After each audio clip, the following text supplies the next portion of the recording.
Nick. I'm here. I can hear you guys. I'm not kidding, guys. When the number popped up, it said spam risk. And I was like, I know. I thought Damien was about to ask me about my student loans or something on my car warranty. I don't know what was going on.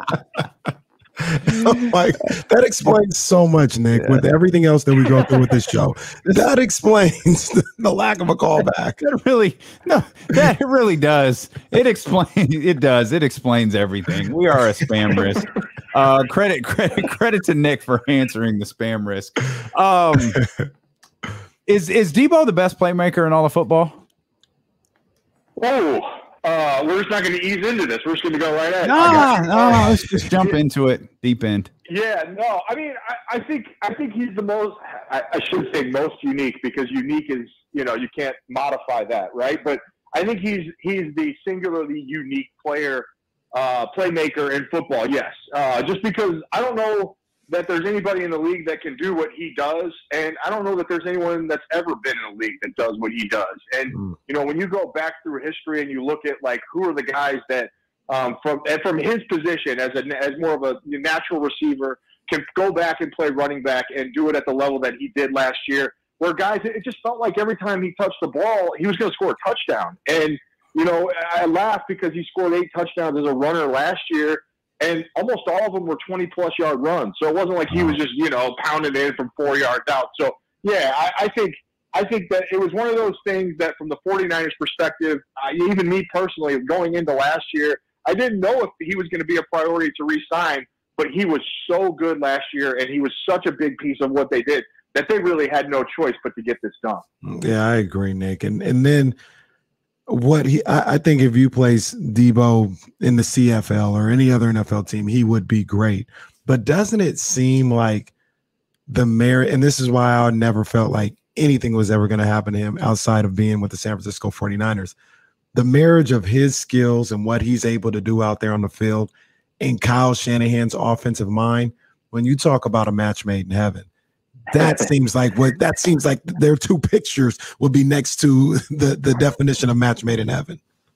I think you're right on. And I think it's, it's funny because when deals like this get done, we always talk about like, they had to do it. The player was so good. And it's true. And you make the point that Deebo would probably be good anywhere else. I think the 49ers offense would probably be good without Deebo. But the fact that they could be great together, right? Like that, they both elevate each other to another level. And it not only taps into a matching of skills, like Deebo Samuel's ability to win against zone coverage is a great fit for what Kyle Shanahan likes to do in terms of a lot of the West Coast offensive staples. But it also taps into a creativity for both of them where they're really only limited by their own imaginations.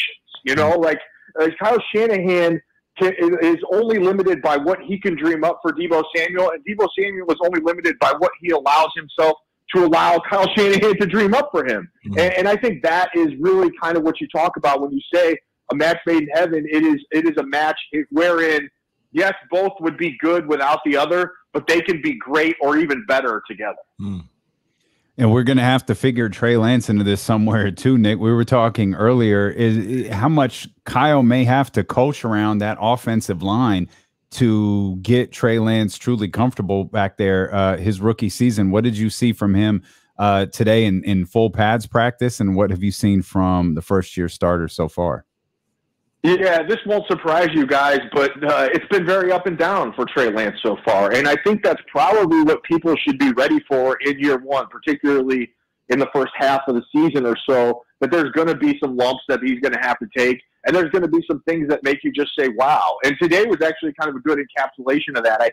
I had him down for 5 of 11 in passing during today's practice, but the 5, there are 3 of them that were just like, whoa, like he gets on the run and he makes a play in the red zone, for example, where he escapes some pressure, and then he kind of side-armed one to Brandon Ayuk, who, for all intents and purposes, was covered by Charvarius Ward, but he put it with enough enough velocity and in the one spot that only Brandon Ayuk could get it. He came down with it for a touchdown. And then he hits Ayuk down the sideline for a deep ball for a big gain later on. And so these are the things, like, I talk about a lot when this subject comes up on Jimmy Garoppolo versus Trey Lance, and how is it going to change the offense? Well, the offense itself, the parameters of what they do and the staples that they have are not going to change. It's going to be a lot of outside zone running, a lot of play action, a lot of bootlegs, those types of things. But where it changes is in how it functions. And what I mean by that is in Jimmy Garoppolo's case, a lot of times when you were putting a drive together, you were planning on having 15, 16, 17 play drives, right? Like Jimmy Garoppolo is going to live in the middle of the field. It's going to be 5 to 15 yards, and he's going to complete those passes. You're going to hope you get some yak out of it, and you're going to keep the chains moving. Well, with Trey Lance, his completion percentage is probably going to be somewhere 7, 8 percentage points less than what Jimmy Garoppolo gave you. But where he's going to make up for that is he's going to hit those deep balls. He's going to take shots that Jimmy Garoppolo wasn't even comfortable taking, and then he's also going to give you that added element of running. So it'll look the same in terms of just schematically what they're doing, but I think in terms of how it actually functions, it's going to look different, if that makes sense. No, that's a great point. That's an excellent point. That big play capability that you really couldn't get from Jimmy. And I really like Jimmy, but you're not going to really get that from Jimmy too often, and you could get that with Trey. So that's a great point. Nick, I want to ask you something real quick. You talk about them taking care of Deebo Samuel.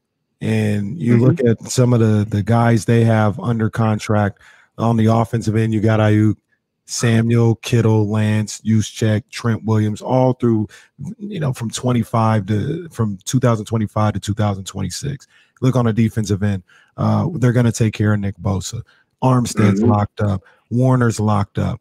And I was talking to Damien about this earlier, and I was just like, yo, John Lynch and Kyle Shanahan, they did it.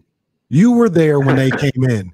The team was 2-14. That was an expansion team. They had nothing, no holdovers at all outside of maybe Eric Armstead and Jimmy Ward. And now they're at a place where it's impossible to say like, oh, you're going to win a Super Bowl all the time or anything like that. But I always say you just want to be in the mix, in the conversation every year. And with the way they've set up this core, and the drafts they've made, even with missing guys like Solomon Thomas and Jalen Hurd, they've been able to rebound from that. They've done it. They have a program in San Francisco that's capable of competing every year, it feels like. Yeah, absolutely. First of all, the disrespect for Dante Johnson, who's a holdover too, and that guy won't go away. I'm just messing with. That's the guy who won't go away ever. So, right, exactly. But he's back again. He's back, yeah, and helpful. He's done a good job in a tough spot. So anyway, no, I think that's actually the point. I think that's maybe the biggest takeaway from the Deebo deal here is that they have found a way to get their core intact. And they did it really, guys, through really tough times, like the cap-wise, I mean. Like this would have been a really hard time to have a lot of really good players coming up on contracts from the outside. How are you going to sign these guys when the cap drops for the first time ever? And then you're trying to rebound from COVID, and it's kind of slowly creeping its way back up. But they have found a way to do that. And there's credit to be given there to Parag Marate, of course, in terms of some of the stuff he does in negotiating these contracts and how he structures them and all that stuff. But I also think there's something to be said for, and I made this point on Twitter last night, the 49ers under Kyle Shanahan and John Lynch have had 3 players who we know for a fact were so unhappy with the organization that they wanted to be traded, that they asked for a trade.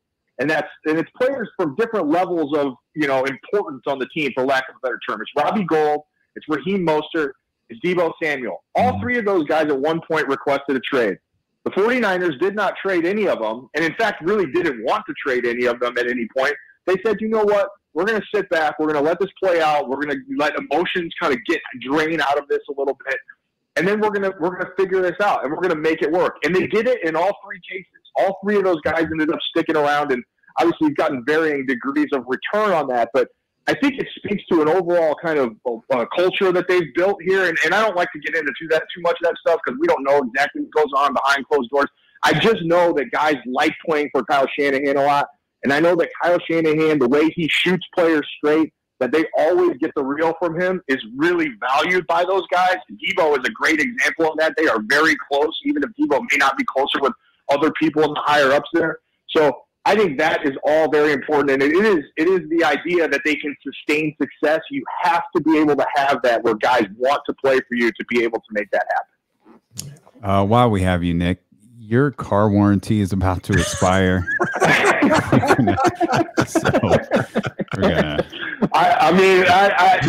See, you strike me as a used car salesman anyway, Danny. So right. I mean, you know, like it all like you said at the top of it all just lines up right now. I get it. We are a spam risk indeed. Nick, we appreciate you, my man. Hopefully we can do this a lot more with the season here, man. Thank you so much. You got it, guys. Hit me up anytime. We'll talk to you.